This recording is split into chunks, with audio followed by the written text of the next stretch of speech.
Your daughter was rushed to the hospital in an emergency.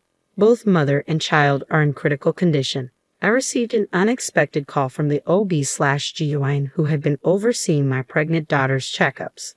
Apparently, she had collapsed in the snow just outside her house, and a neighbor discovered her and called an ambulance immediately. I couldn't comprehend this sudden turn of events, but I rushed to the hospital without hesitation. Please let them be safe. God, please protect my daughter and her unborn child. 2 hours later, I arrived at the hospital, only to be met with a harsh reality. My name is Grace, and I am 55 years old. My husband passed away in an accident 3 years ago. My daughter, Kaylee, who was already married at the time, worried about me. However, not wanting to intrude on her new family, I declined their offer to live together and chose to live a couple of hours away by car. Kaylee, 27, is incredibly patient and never complains about trivial matters.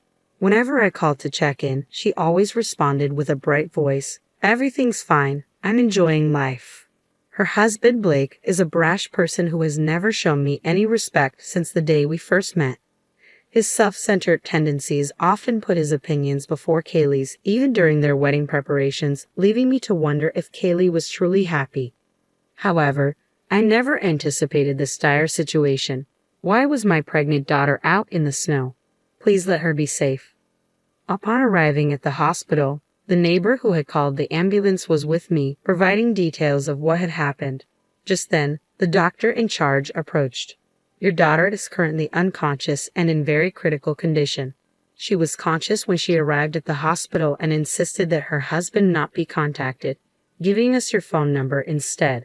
In the hospital room, I held Kaylee's hand and repeatedly called her name, but she never opened her eyes again. After a while, she quietly passed away. I couldn't believe that my dear Kaylee was no longer in this world. Overwhelmed with despair, my body felt as heavy as lead, and I couldn't stand up. After some time in shock, I had to call Blake, Kaylee's husband, from my cell phone. When he answered, his slurred speech made it clear he was heavily drunk. As soon as I said hello, he mistook me for Kaylee and began speaking unilaterally. "Hey Kaylee, is all the snow at the entrance cleared?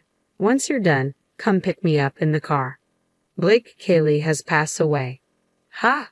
What are you talking about? Who the hell are you?" I struggled to hold back my tears and told him I was Kaylee's mother. For a moment, he seemed to hesitate, but he refused to believe that Kaylee had passed away, convinced that I was lying. "You had Kaylee shoveling snow and took the house key to go out drinking, which led to this cruel outcome." "Shoveling snow? How do you know about that?" "All right, Kaylee must have told you." "No, I heard it from the neighbor. They found Kaylee fainted in the snow when they returned from shopping. When they asked what happened, Kaylee said something shocking. You had locked her out of the house before going out drinking, so she couldn't retrieve her cell phone and lost consciousness in the freezing cold." "The house key? All right, I kept it because if it fell in the snow, it wouldn't be found." "Don't lie. You told my heavily pregnant daughter to stay outside until she finished shoveling snow." "Stop nagging, old woman. Don't interfere in our marital matters, and stop making tasteless jokes about death. Kaylee could have just simply be gone." No matter how many times I tried to explain to Blake that our daughter was no longer with us, he refused to grasp the reality. "Call a taxi and come home immediately. I'm heading to your house too.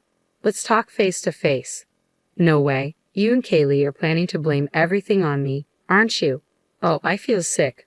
I'm too dizzy from the alcohol. I'll stay at a nearby hotel tonight." With that, he unilaterally hung up the phone. My heartfelt words failed to reach him at all. I didn't expect him to be this unreasonable, but I also didn't feel like calling him back. Contemplating my next move, I, drained of the strength to drive 2 hours back to my own house, decided to spend the night at Kaylee's. Taking a taxi, I arrived at Kaylee's house, where I found vegetables like green onions and radishes left cut in the kitchen. She must have been preparing dinner just a few hours ago. She was here, and now I can't even talk to her. The pain is overwhelming. Kaylee. As I wiped my tears and cleaned up the kitchen, I stumbled upon Kaylee's diary in the kitchen cupboard. Recalling the conversations with the neighbor and the doctor, I realized this might offer insights into Kaylee's life. Desperate to understand why my daughter, who should have been eagerly awaiting the birth of her baby any day now, had been taken from us, I turned to her diary. I believed that within its pages lay the truth. What I discovered was beyond anything I could have imagined. Kaylee had resigned from her job due to declining health during pregnancy, unable to continue working. Instead of support, Blake berated her, labeling her a useless wife and financial burden. Despite suffering from morning sickness, she was still expected to cook meals and prepare lunchboxes daily. Blake even called her during his workday, demanding additional chores and leaving her with little time to rest. If only I had realized the extent of her suffering sooner, perhaps Kaylee would still be here, healthy and content. The diary unveiled a grim reality. Despite enduring these harsh circumstances, Kaylee never considered divorce, haunted by a threatening remark from Blake. "Don't you dare think about leaving me and seeking freedom. If we were to divorce, I, as the breadwinner, would gain custody of the baby. You wouldn't see the child at all, so keep that in mind."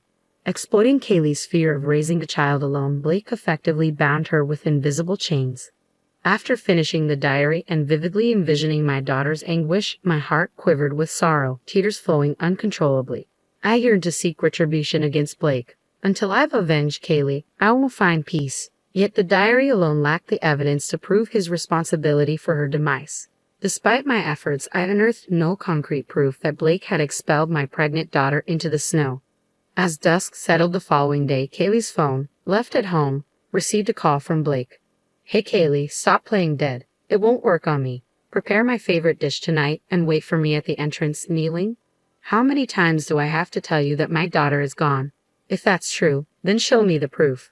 "Fine," I replied, swiftly ending the call, and promptly sent him a photo of Kaylee's death certificate. I assumed even someone like Blake would be struck with grief upon realizing Kaylee's departure was because of him. As expected, he called back hastily. "Do you understand now? So it's true then. Well, nothing can change the dead. I'll collect the life insurance payout and move on from the troublesome past. What about the funeral?" Ah, such a hassle. Confronted with Blake's callous words, anger surged through me, causing my hand to tremble. I couldn't bear to let such a man take the lead in mourning my daughter's passing. No, I would see her off to the next world myself. Suppressing my rage, I presented a proposition to Blake. "I'll handle the funeral arrangements and take the lead as the chief mourner. You attend as her husband. You'll cover all the funeral expenses, but any condolence money received will go to me. Agreed?" "Fine. I'll ensure my relatives attend. Make sure to invite as many of yours as possible, so the condolence sum is substantial." With an unsettling cheerfulness, Blake declared, "I'll be staying at a hotel for a while," before abruptly ending the call. He must be consumed by greed. Despite the tragic fate that befell Kaylee, he remains unaffected, showing no remorse for his departed wife and unborn child. The devastation in my heart at Kaylee's loss transformed into a burning desire for revenge against Blake. I couldn't let Kaylee's pain go unanswered. I vowed to make Blake face the consequences of his actions. I stayed at Kaylee's house until the funeral, taking care of all the arrangements. On the day of Kaylee's service, Blake approached me, hands in his pockets and a sly smirk on his face. "I'll play the role of the grieving husband who couldn't leave the mourning. You play your part properly. After the funeral, I'll take the condolence money and be on my way." His callous words ignited a fury within me, but I pushed aside my anger to focus on bidding farewell to my beloved daughter. Both families gathered, tears flowing freely as they mourned, lamenting, "She was too young to be taken from us." It's unbearable. Kaylee's absence feels unreal. After a few moments of shared grief, I stepped forward to address the gathering as the chief mourner. "Thank you all for joining us today to honor the memory of my daughter Kaylee. The truth is," as I began to recount the tragic loss of our late-term pregnant daughter, a somber hush fell over the assembly, replaced by murmurs of disbelief. Suddenly, Blake rose from his seat. "Don't be deceived by this woman's fabrications." Kaylee insisted on clearing the snow herself, disregarding my objections. "That's why this tragedy occurred." I was speechless as Blake started to fake tears. I had anticipated his response, so I retrieved my daughter's diary that I had brought along.